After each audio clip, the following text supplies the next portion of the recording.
Happy Black History Month. For the 100-year anniversary of this celebration, I want to dive into the history of home ownership for Black Americans.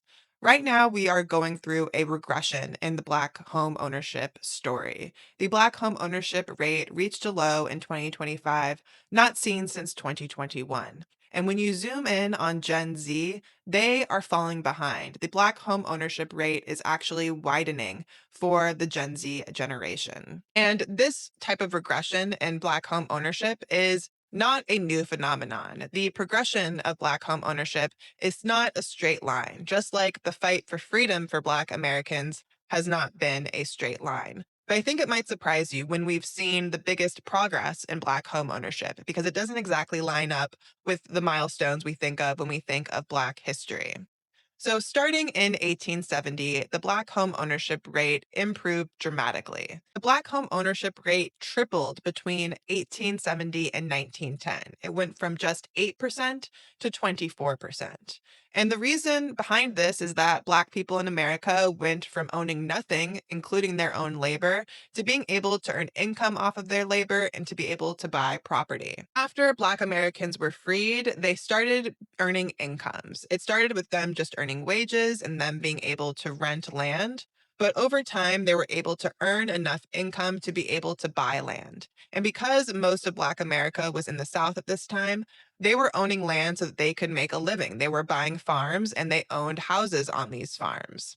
During the same time period from 1870 to 1910, the white homeownership rate actually declined. This is because white people who were previously working in the agricultural sector moved into the industrial sector. They left behind the farms and moved to the cities, and they left behind the homes that they owned to rent homes in the cities while they worked in industrial jobs.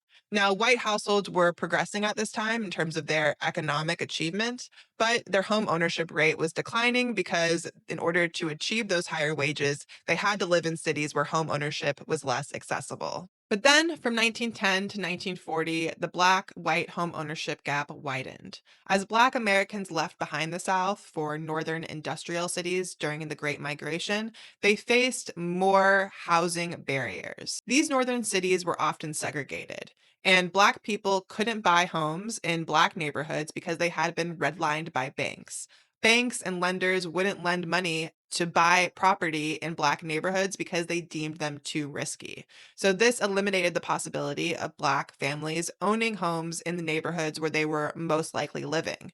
But they couldn't even own homes in white neighborhoods because there were so many barriers in place to stop them. There's one story that sticks in my mind, the story of James Teagle, who in 1914 bought a home in West Philadelphia, which at the time was a white neighborhood. And he was met with bigotry and harassment from his white neighbors. This white mob showed up at his house and threatened his life and his property. They damaged windows, they damaged the home, they knocked his mother-in-law unconscious because he had the audacity to buy a home in a white neighborhood. When James Teagle came home and saw this white mob destroying his home, he called the police. And when the police showed up, they broke up the mob, but they didn't make any arrests. And just 2 days later, James Teagle was forced to sell his home to his white neighbors and left behind his dream of home ownership and went back to the racially segregated South Philadelphia where he was previously living. And this is just one example of the types of threats and harassments that Black people trying to achieve home ownership faced. They faced legal barriers and they also faced social barriers. The white people living in the white neighborhoods did not want Black people moving in because they didn't want Black neighbors and they were worried that having Black neighbors would drive down the value of the properties that they owned. But in 1940, things started to improve in terms of the Black home ownership rate. And this was long before we saw real successes in the civil rights movement.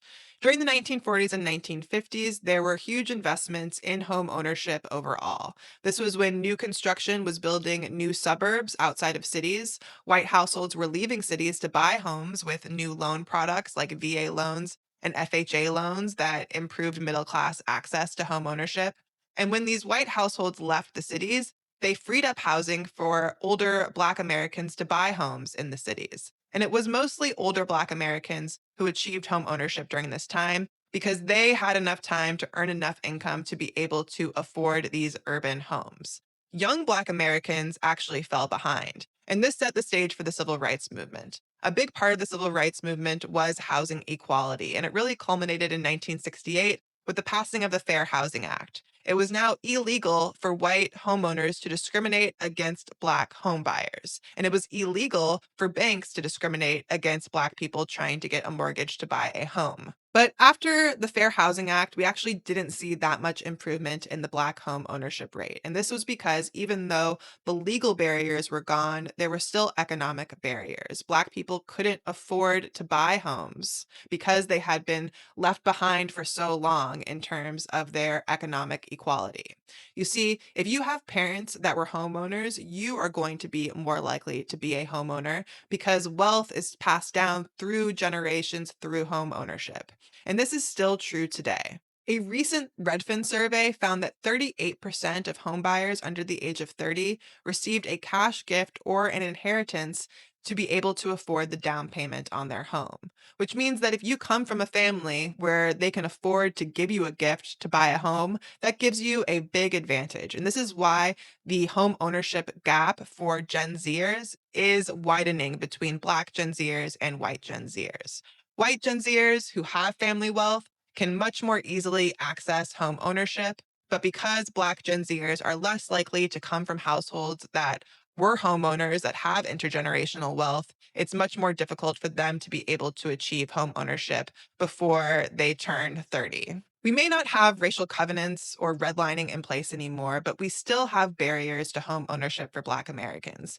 And that largely comes down to there being a scarcity of housing. When housing is scarce, it becomes unaffordable to people who don't already have wealth that allows them to buy a home. So, what can we do to narrow the gap between the white homeownership rate and the Black homeownership rate? We really need to focus on affordability. The reason why this gap is widening is because Black households are less likely to have intergenerational wealth that would allow them to buy a home. They have to rely on their wages. But there is this double bind that people find themselves in. The jobs that have the highest wages are in the cities that have the highest housing costs. And this is why we need to prioritize building more housing, much more dense, affordable housing in the places with the most economic opportunities. That way, people who aren't coming from wealth have the ability to move to a place where they can earn enough money to be able to afford a home near where they work. This creates a virtuous cycle. If you can afford to live where you can earn a high income, you can save up enough money to be able to buy a home, and then you can pass down some of that wealth in your home to your children and provide your children with better economic opportunities. And the silver lining is that we're already seeing some progress here.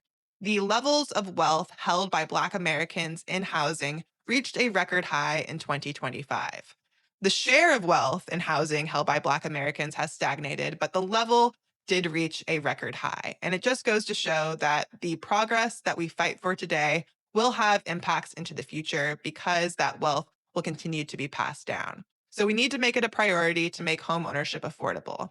The gap between the white homeownership rate and the Black homeownership rate speaks volumes about the ability of somebody who doesn't come from wealth to achieve a middle class life. It might seem trite to focus on homeownership, like maybe we should just be focusing on making sure people have opportunities in general. But in America, being a homeowner is a privileged class. It comes with tax benefits like the mortgage interest deduction. We tend to bail out homeowners when their homes are damaged, but we don't bail out renters in the same way. So, if we want to make sure that there is equality of opportunity, no matter where you start in life or what your race is, we need to keep working on narrowing that home ownership gap between white and Black America. I'm Daryl Fairweather, Redfin's chief economist. If you'd like to learn more about the housing market and the economy, follow for more.